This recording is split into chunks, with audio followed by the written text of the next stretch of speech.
आज सुबह तक बिहार में क्या हुआ यह हम आपको बता देते हैं। ओवैसी की पार्टी की चिट्ठी के बाद सियासी हलचल अब तेज हो गई है। कई दिनों से ओवैसी बयान दे रहे थे कि बिहार में सेक्युलर वोट नहीं बंटने देने चाहिए। उनकी पार्टी और आरजेडी में बातचीत की बात भी आई, अब सीटों पर तालमेल भी हुआ और अब सवाल है कि क्या चिट्ठी से बात आगे बढ़ेगी। ये जो तोलमोल हुआ है इससे बात आगे बढ़ेगी। ओवैसी की पार्टी की चिट्ठी आती है, एंट्री देंगे लालू यादव। मुस्लिम वोट का सवाल है, एकजुटता का फॉर्मूला क्या यहां पर दिया जा रहा है। महागठबंधन में असदुद्दीन ओवैसी आएंगे, अब ये एक यक्ष प्रश्न खड़ा हो रहा है और अगर आते हैं तो बिहार के चुनाव और ज्यादा दिलचस्प हो जाएंगे, क्योंकि महागठबंधन एकजुटता की बात कर रहा है। लेकिन इससे पहले अभी तक असदुद्दीन ओवैसी को इग्नोर किया गया था।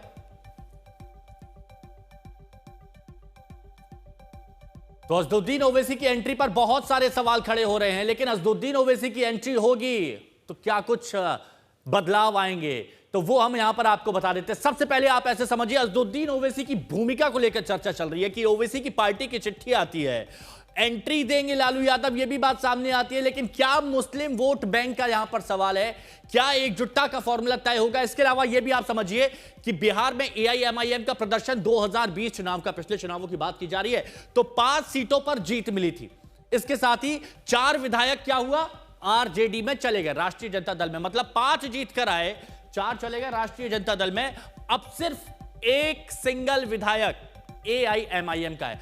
अब ये बिहार आप देखिए, अब बिहार को आप समझिए, बिहार में मुस्लिम बाहुल सीट कौन सी है, गुणा गणित तो लगाना पड़ेगा ना, जो तोलमोल किया जा रहा है। तो यहां पर आप देखिए, सीतामढ़ी में बिहार में 22% मुस्लिम आबादी है, पश्चिम चंपारण में भी 22% है, दरभंगा में भी 22% है, सबसे ज्यादा आप देखिए अररिया 43%। इसके अलावा आप किशनगंज जाएंगे तो किशनगंज को आप समझिए 68% मुस्लिम आबादी है। तो यहां पर तो आप मान के चलिए कि असदुद्दीन ओवैसी ज्यादातर दांव खेलेंगे ही खेलेंगे। पूर्णिया में 38% और कटिहार में 44% आबादी है। तो यहां पर यह उम्मीद की जा रही है कि असदुद्दीन ओवैसी ये दांव खेल सकते हैं। ये वो मुस्लिम बाहुल सीट है जिनकी चर्चा की जा रही है। अब इसको लेकर किस तरह के बयान सामने आ रहे हैं वो भी आप सुनिए। ये पत्र लिखकर आप लोग क्या करना चाह रहे हैं? जैसे कि उधर से सूचना आई थी कि हम संपर्क में डायरेक्ट किया जाए, तो बाजाबते उनके कल राष्ट्रीय कार्यकारिणी की राजद की बैठक भी है। उनके राष्ट्रीय अध्यक्ष को हमने चिट्ठी, अख्तर उल ईमान साहब प्रदेश अध्यक्ष जी ने लिख दिया। हमने मुकेश सहनी जी को भी लिखा, कांग्रेस के भी प्रदेश अध्यक्ष जी को लिखा, दीपांकर भट्टाचार्य साहब को लिखा, राम नरेश पांडे जी को लिखा, सीपीएम वाले जो जिम्मेदार स्टेट सेक्रेटरी उनको भी लिखा। हम चाहते हैं कि जो सीमांचल और पूरे बिहार में सेकुलर वोट का बिखराव नहीं हो। हमारी नीयत कल भी साफ थी, आज भी साफ है। हमने 2015 में भी पेशकश की थी, 20 में भी पेशकश की थी, 24 में भी पेशकश की थी और आज साफ आपके सामने चिट्ठी के माध्यम से भी पेशकश की।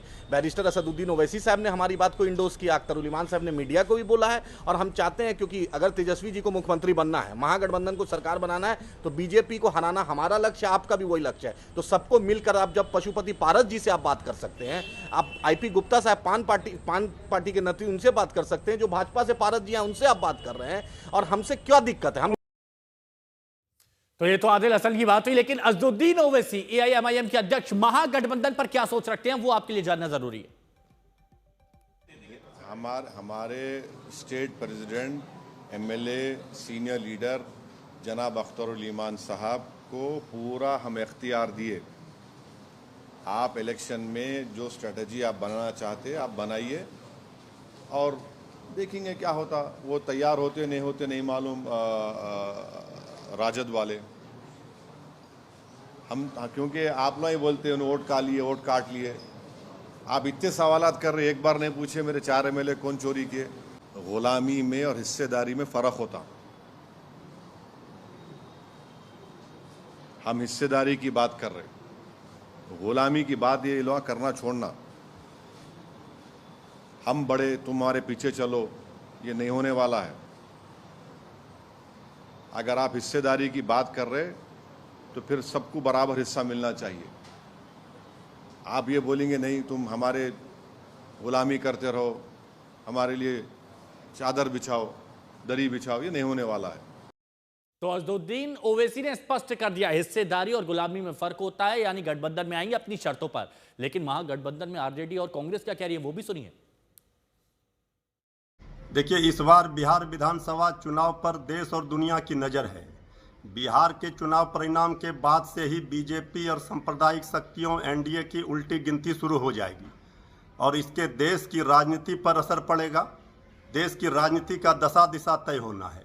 AIMIM चाहती है महागठबंधन में आना, लेकिन जो AIMIM का ट्रैक रिकॉर्ड रहा है तो बीजेपी की बी टीम बन करके काम करते रहे हैं, बीजेपी को फायदा पहुंचाने के लिए काम किया है। अब बाकी निर्णय तो आदरणीय लालू प्रसाद जी, श्री तेजस्वी यादव जी को, महागठबंधन में शामिल दलों के नेताओं को लेना है। लेकिन इस बार बिहार की जनता है तैयार, बनाएगी तेजस्वी सरकार। तेजस्वी यादव जी के नाम का सुनामी चल रहा है बिहार में, ये बह जाएंगे NDA के लोग। कोई दिवा स्वप्न ना देखे, मुगालते में ना रहे, कहीं कोई वोटों का बिखराव नहीं होने वाला है।